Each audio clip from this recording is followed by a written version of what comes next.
guys! Welcome to my kusina! So, magluto tayo ng hapunan. Ayan, gisahin muna natin yung ating mga panakot. Ayan.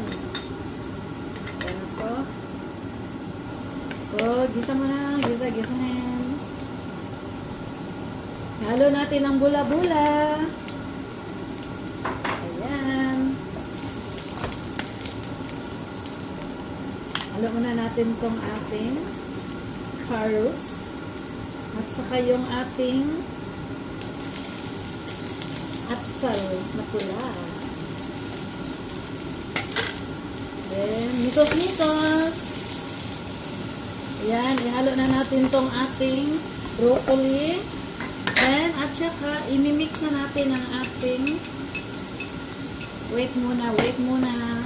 Maglagay muna tayo ng ating mga panakot. So, ito na yan guys, ang ating pasta with vegetable and bula-bula. Ayan. May bula-bula po ito, pasta with vegetables. O, diba? So, ito po yung aking recipe for tonight. Enjoy watching! Thank you for watching. Ayun o, may bula-bula, maraming gulay. O, diba? Thank you!